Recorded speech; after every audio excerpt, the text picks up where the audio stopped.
Do you want to learn the tricks that top leaders use to get the most out of themselves and their teams? Well, Naftali Hoff is here to help. Lead to succeed. Picks the brains of top leaders to learn about their challenges, insights, and best practices. Here's Naftali. Hello, Lead to Succeed Nation. It's Naftali Hoff, and welcome to Lead to Succeed, episode 128.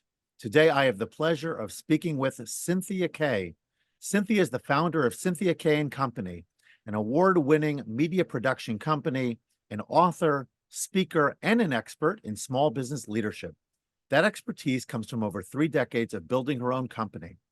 As a business leader and a trailblazer among women keynote speakers, her success has been widely recognized.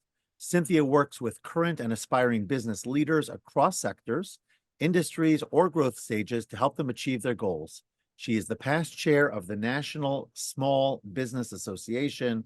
Cynthia, so glad to have you on the show today. Well, I am so excited to be here. I've been listening to some of your episodes, and frankly, I am just delighted that you wanted to chat with me. Oh, my pleasure. And you have a lot to talk about. I know the leadership piece is something we'll dive into. Love the fact that you're helping others, which is something that I try to do as well. So why don't we take a step back for a minute? Your bio was great, but it only tells so much. Why don't you take a minute to describe what it is that you do for your clients, and how did you get started in all of this?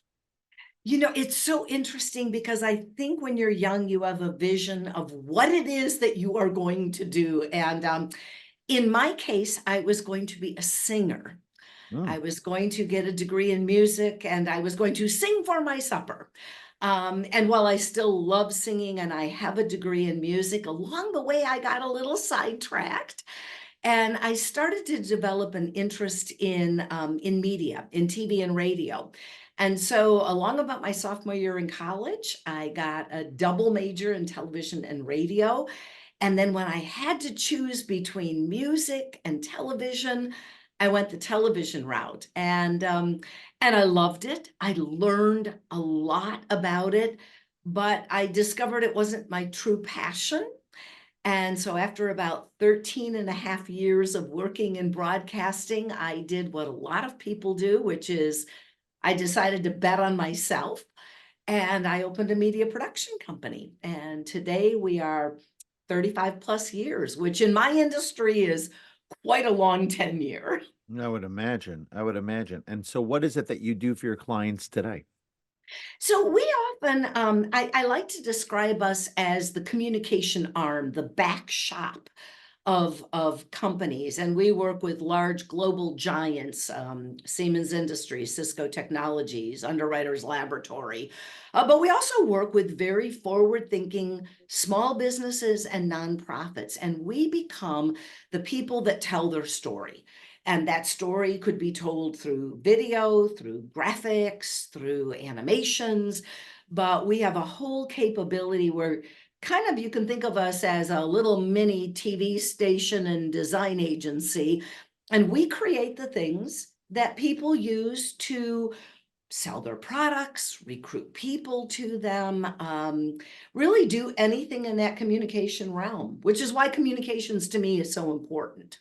Yeah. And I think that I'd like to pick up on, I mean, there's a lot there to really analyze, but I want to focus on one piece, if I may, and that's Sure. the storytelling aspect. I don't think, I often share this on my podcast and other places as well. I moved into my current work as a performance and leadership coach from the backdrop or the experience, if you will, of education and school leadership. And so when I was in that role, even though I might have been coaching quite a bit and honing those kinds of skills, there are many, many skills that I barely developed at all because I didn't see it as being necessary. And so I had very little social media presence at the time that I transitioned. I had not really focused on self-promotion outside of the articles that I write and things of that nature.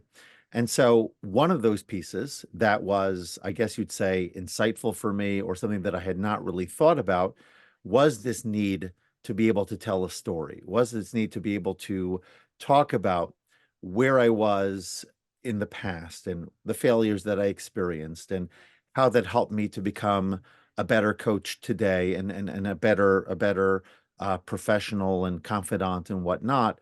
And I'm not sure that I still do a great job with it, but I know that it's necessary. But I'm not sure that a lot of people or most people, I would say, really understand that well. And I'm curious to know what when businesses start working with you, number one, how ready do you find them to be to get into the concept of storytelling? And what advice would you have for our listeners who either haven't heard of it or aren't so familiar with it, or maybe a bit skeptical and wonder, why is that necessary? I just want to show up and say, this is what I can do. Why is that storytelling piece so critical? You know, that is a really interesting question, and it's probably one of the best ones I've gotten. Um, so here's what's interesting. Take yourself back to when you were a child and think about the stories, and then not just the typical ones, but even the stories that your parents or your grandparents told you, or think about the stories that you learned when you went to a preschool, or that your neighbors told you, or that your priest or your rabbi told you, or someone told you. We learn through stories. You can tell someone about a concept in the business world, productivity. But when you tell a story about how someone achieved great productivity, people remember it. So when people say, why is it important? I say, well, for one thing, a story helps make something real and makes people remember that. And so it's a wonderful technique. It also creates, I think, in people's minds, their own stories about, oh, I did this. I had a fascinating thing happen yesterday. I was teaching a session, and I asked people to tell me one interesting fact about themselves. And I was amazed at how many people said, I'm not very interesting, or, oh gosh, I really can't think of anything. And so when you say how prepared are people, I'd say most people are not prepared. And Yeah. to some degree, that may be the way we've been educated.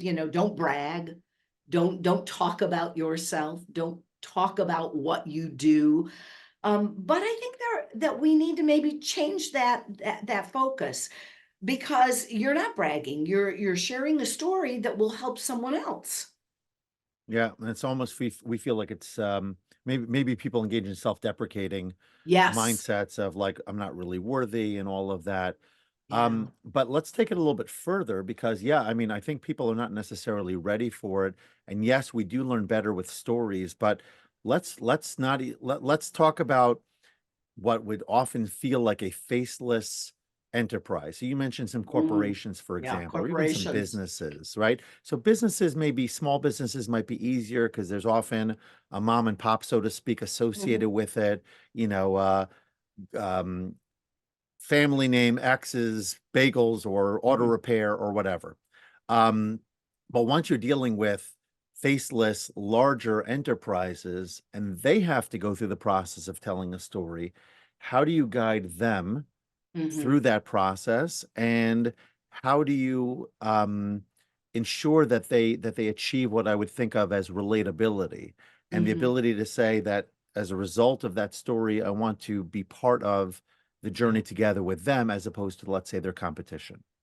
It's interesting because a lot of times corporations and large entities believe that those who are in the leadership role are the ones who are best positioned to tell the story. And what I have found is that the best storytellers are the individuals who are on the front lines in a call center, or on the factory floor, or out meeting with the customer. And so usually when I'm working with someone, we sit down and we talk about, what are those key things that really make your organization different?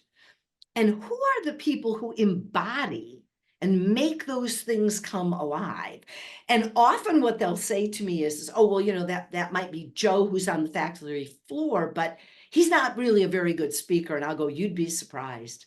Because often when I talk to those people, and that's part of the process, we'll do a pre-screening, I will find that Joe is so excited about what he does and the care that he puts into creating that product.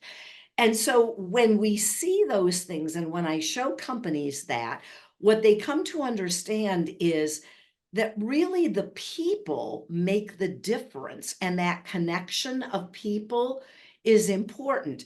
And then we step in and do what I think we do best, which is we help people tell that story. We make people feel comfortable on camera. We help them, articulate those key messages. And I often love to say, anybody can go buy the equipment. You can go buy the cameras, the microphones, all the stuff. Where the real magic happens is when you get a person, a producer, myself, one of my people, who loves to talk to people and draw those stories out. That's where the real magic happens.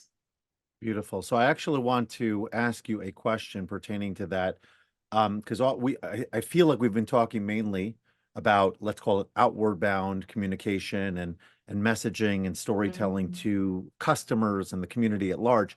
But I feel like there's often, especially at the larger enterprises, you need to be able to tell stories internally as well, right? Because we know that what people are motivated by goes beyond income, although that's important. Obviously, they have to feel like they are being valued. They have to feel like there's congruency between their Yeah. skill set and the work that they do. But I think they also want to feel like they're part of something bigger. And so John Deere is famous for bringing their executives and others out to the fields to see the Yes. tractors in use, to see the farmers engaging with it, and to feel like we're putting all this effort in for something. We're changing the world in a positive way Yes. as a result of the machinery that we're creating. So what is your process to ensure that companies don't lose sight of the fact that that messaging needs to go within as well as without? And what do you recommend to the executives and to others within these organizations to ensure that the right people are, like what is the process that you recommend to make sure whether, it could be a quarterly meeting, could be an annual meeting, it could be a memo. What is your process there? Well, to begin with, I'm going to tell you people don't read. And part of it is, if I could find my cell phone, we're all used to that little device. We're always on that. So one of the things that I think is really critical, first of all, is consistency in communication. You can't just communicate when you want to communicate. You have to have a consistent schedule of communication. So we often will do quarterly or semi-annual meetings with companies where they bring together employees and they work with them to kind of do like a brainstorming and sharing. So consistency. And I think that is very different for different organizations. So if you take a company like mine, we're a power-packed group of 10, right? We're communicating all the time. But when you start to get into those upper ranges, you have to have systems, processes, and schedules in place. And so we really work with people to help design what's best for them, because, you might say, quarterly, but maybe it needs to be more than that, or maybe it needs to be less than that. So I think we try to sit down and do a fact finding with people and really find what's the sweet spot of what is going to work well for them. Then what we do is we look at what are the vehicles, because you can't just say, oh, it's a CEO, communication, or it's we've actually produced podcasts for employees, because for some people, for customers, because for some people, their employees are all over the country. They're in cars, they're on planes. Okay, you have to look at what is going to be the vehicle that is going to make it most convenient for them, right, to be able to access the information. Not everybody's sitting at their desk. So we look at what are those vehicles. And then what we will try and do is you have to have somebody own it, especially in large companies. If somebody doesn't have a passion for it, they'll do it for a little and then it goes away. So you have to have somebody who really loves it. And in some cases, it's not one. It might be a group of what we might call communication champions that we train, and we help them understand what the focus is and how are they going to help. And then it's producing the vehicle or the deliverables, whatever that is. And I always recommend that it's more than one kind of communication. So if, for example, it's a podcast, you want a transcript. If it's a video, you might want to print with just the facts on it. It's not a one size fits all. Communication is very tricky. But what I will say is, if somebody doesn't get started, it never happens, because it's one Yeah. of those things that people kind of push to the side and say, oh, I love people who go, we have great communication. And then you talk to the actual people and they go, we never hear from anyone. So there's a perception difference there. Yeah, so much to unpack there as well, but I don't want to make this all about communication, though we easily could. And so I'd like to hear a little bit more when you're consulting and advising business leaders. I have a mastermind group as well. We actually just met yesterday, and we did a SWOT analysis with a look towards 2024 and how each of us individually can leverage what we're good at and be aware of what we're not so good at, so that we Yeah. can have a more robust year. And I think the economy is very much on people's minds. I think there's a lot of concern right now, inflation, obviously, and whatnot. So I'm Oh, curious, this isn't necessarily a beginning of 2024 question, though it certainly mm, is very relevant to now. But in general, when you're working with your clients and specifically those smaller businesses, what challenges, actual or mental, emotional, um, are you finding that are most holding people back mhm, from taking the next step, from growing their businesses, from doing things differently, from delegating more, all that kind of stuff? yeah. Smaller entities have some huge advantages. They also have some huge disadvantages. And I will tell you that one of the big bottlenecks that I see, and I have tried so hard not to do this in my own organization, is we become dependent upon the founder, the visionary, the leader to fuel the organization.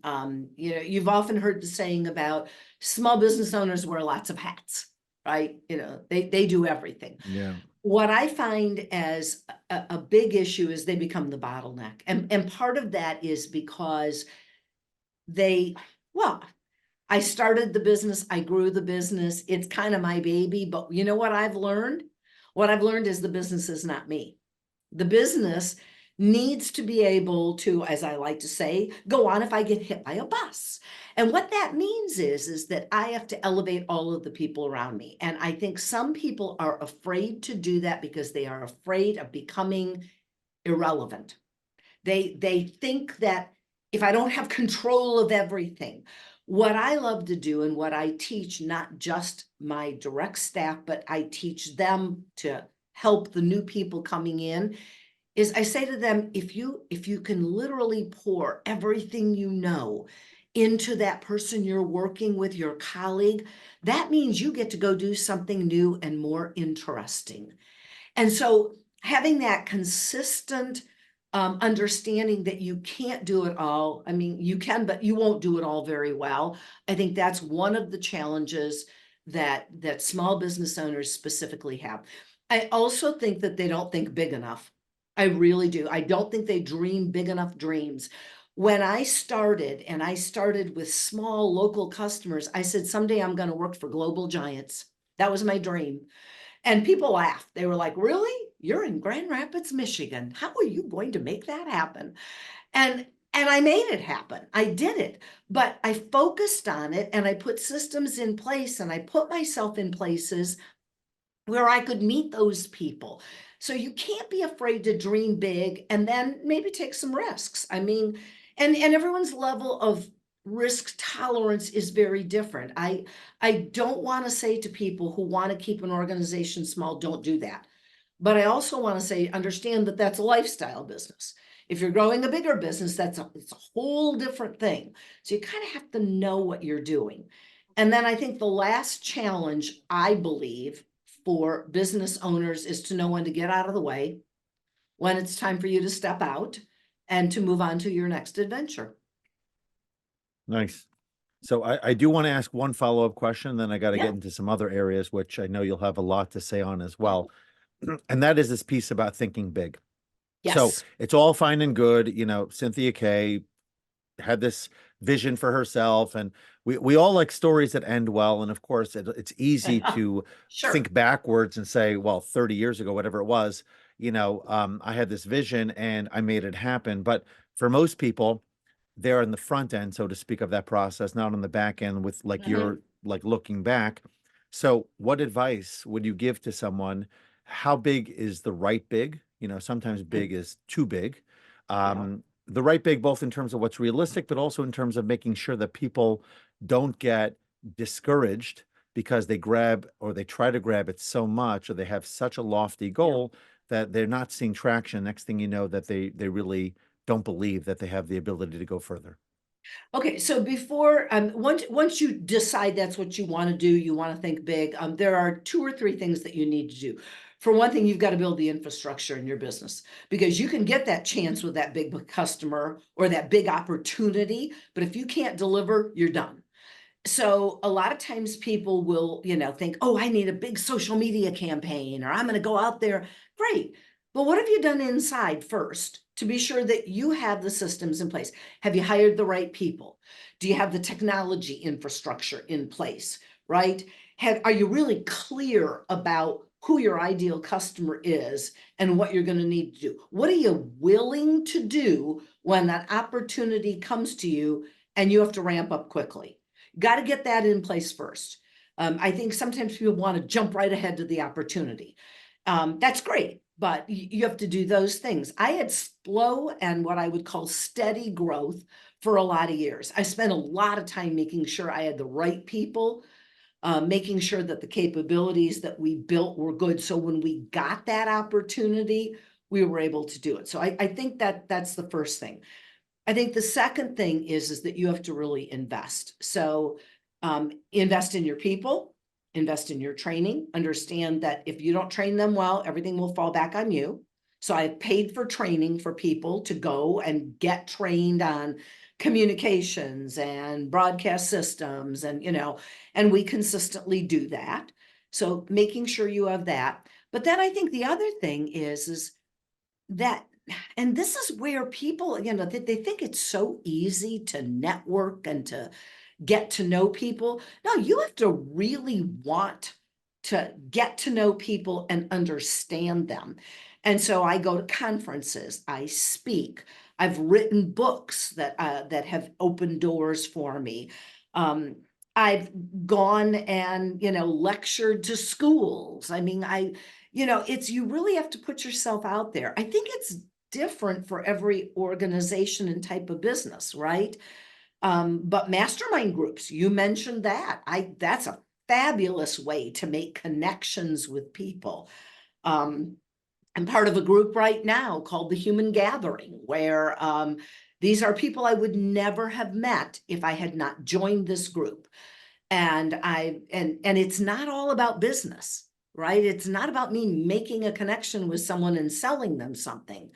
It's about truly understanding and educating yourself, and then those connections pay off. And you know what? Sometimes they don't, and that's okay too. You're I hear planting you. seeds. So let's stay with one thing you just talked about, which is speaking, public speaking, which Mhm. is a fear for many, many people. Yes. And you have a lot of experience in that area. So what would you say are a couple of things to help people feel more comfortable? Obviously, we're not doing a Toastmaster session right No, now, no, but you get the idea. A few things make people a little bit more at ease, maybe some baby steps they could take to help them absolutely. get to a point where they're comfortable. Okay, well, the first thing I'm going to tell you is that anyone who tries to change your style of communicating is not doing you a favor. They are doing you a disservice. The way I speak and the way I communicate is not the way someone else is. So you have to look at yourself. Some people are very introverted. That doesn't mean they can't be great speakers. So recognize what your style is. That's the first thing. I think where people become uncomfortable is when they are asked to speak about things where they don't have great expertise. You should never speak or put yourself in front of an audience if you don't truly have the credentials and the expertise. So understanding what's your lane, what content do you have? Then I spend a lot of time when I teach presentation skills, not just on the getting up, but on the how do you actually prepare the content? Because there is a way to prepare content so it makes sense in your brain, right? And then it's easier. So getting really good content. And then to your point, baby steps. I'll tell you my horror story. I started in broadcasting, and the first day I got there, the woman who was supposed to train me decided they had hired the replacement and left. And I did live television on the very first day. I don't recommend that to people, but baby steps. Speak in front of a small group. Go talk to your church group. Go talk to your local, service organization. Volunteer to introduce someone at a company meeting. Don't go for the big right away, because you learn those baby steps. And frankly, I would tell you, getting some coaching. Confidence comes from ability. Ability comes from doing it, and having a coach help you figure out how to do it. It works. Nice. So you've been a talk show host, like you've mentioned multiple times. You were a reporter as well. Instead of asking about communication tips from those areas, I'm going to ask you, what leadership lessons did you extract from those that could be relevant to others? Yeah. Well, for one thing, I think the biggest leadership lesson that I take away is you have to be your authentic self. And I hate that word because people throw it around, but you have to be who you are. And you have to consistently understand that if you want to motivate people, you have to be willing to do what you ask them to do. So every job that people in my organization do, I have done. So I understand the challenges. I understand what the fun is. I understand, where the mistakes can happen. So I think a leadership lesson is for people to really go down and walk the floor and understand what all the different people do. I think the other leadership lesson that I have learned is that I do not know everything. And I have an amazing group of other business owners and people that when I get stuck, I will reach out. I ask for help a lot. I am not afraid to ask for help. I don't feel I can't know everything. No one can. But where I see people get into trouble is when they just go kind of put themselves in a room and make decisions. So asking for help. And then I guess the last thing is being willing to take the responsibility of making a decision. And if you're wrong, you're wrong. And if you're right, you're right. If you're right, great. If you're wrong, change it. Okay, so let's talk about being wrong. And this is my final question for this segment. It's a question I ask my guests all the time. And that is, what is the biggest mistake you have made along this incredible journey of yours? And how did it help you to become who you are today? Yeah. Well, I think one of the lessons that I have learned is I stayed too long in a job that I did not care for. I should have left my broadcasting job, and I was successful. So, I should have stepped out, and I knew I wanted to own my own business. I should have done it sooner. I wish I had done it sooner. And so I encourage people, take the leap. What's the worst that can happen? You fail. But I think sometimes the biggest thing I've learned is don't procrastinate. Go do that thing. Okay. Yeah, I think it's interesting, and I'll add one comment, and then then we'll transition. And that is, I had observed. I mentioned before that I transitioned out of school leadership into the world of coaching. And in my particular community, the Orthodox Jewish community is a relatively small one, especially for their own independent school system. Mhm. So it isn't as if you leave one position and you have an abundance of alternative Yes. options at your disposal. Mhm. Typically speaking, there's just a select few on any given year, depending, of course, on a lot of variables, location, etc. And so I had options, and I almost pursued options to stay within administrative school administration, but I decided to take that leap, and I noticed that most of the people who were in the educational coaching consulting realms were retirees or people who had been forced out a little bit earlier than they would have liked to be, let's say in their mid-50s or so. And so they were spending the last 10 plus years of their active career doing this kind of work. But I felt like I could make it happen sooner. Yeah. And so about a decade and a half before most other people, again, it's just an estimate of when people wind up in this type of role, I took a bet on myself much sooner. And I said to myself, I could always find a principal's job the next year if need be, but I wanted to give this a go. And thankfully it hasn't been immediate, but it has been consistently better year over year. And I'm in such a better place than I was when I started. And all of that is because of that belief, of course, support from my wife and whatnot, but working at it, getting better at it, continually developing a reputation, and being someone who over time becomes more sought after for those reasons. So with that, let's transition to the rapid fire, short, quick responses on some interesting questions. So let's go. I see if these are curious to you. The coolest stage that you've ever spoken from? Ooh, the coolest stage.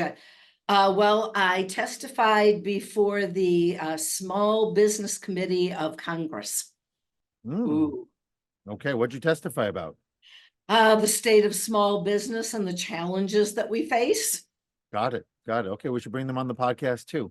All right, Michigan should be better known for its blank.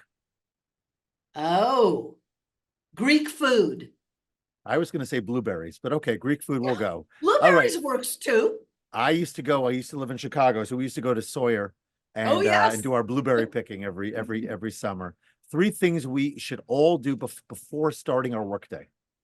Oh, pray or meditate, exercise, and write down 2 or 3 things that you're going to do that day. Okay, awesome. A quote that you reference or think about often. It is a quote from my dad. Do what's in your heart. Love it. Short and sweet and from a very, very touching place. A productivity tip that helps you to get more done. I schedule time every single day on my calendar to just plan what I'm going to do the next day. I actually just added that to my calendar for, I guess, perpetuity for now. We'll see how it goes. Recurring. Awesome. Recurring. That's exactly right. So, Cynthia, it's been a fantastic conversation. How can people connect with you, learn more about your work, and take advantage of all it is that you and your team have to offer? Oh, that is so sweet. Well, obviously my website, thinkck.com, but for consulting work, CynthiaKayBiz.com. And I'm going to put in a quick plug. I have a book coming out May 8th.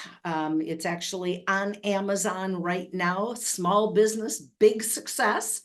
How to beat the odds and grow a great business. So I think there's lots of the things that we talked about that are in that book. Awesome. Okay. And then I'm going to ask you, you've shared a lot, but I get, as I say in Yiddish, a little schnurrish sometimes and like to grab just a little bit more. And so my question to you is, can you kindly leave us, please, with one final life lesson? Can I have 2? Maybe. Okay. All right. So the first lesson is a quote from Eleanor Roosevelt. I won't get it exactly right, but it says, you must do the thing you are most afraid to do. The thing you fear the most is what you must do. But the other one that I love is a sign that I have hanging in my office that says, do more of what makes you happy. Can't go wrong with that. Anyway, it's been a pleasure. Stay warm up there in Michigan. And we will definitely be in touch. Thank you for sharing so much wisdom with my listeners, and much continued success, really, in everything. Thanks, and I appreciate your time. All the best now. Bye-bye. Thanks so much for listening to this episode and for investing in yourself so that you can lead to succeed. Before you go, don't forget to subscribe, rate, and review the show. Your feedback gives the show more social proof and encourages more folks to listen.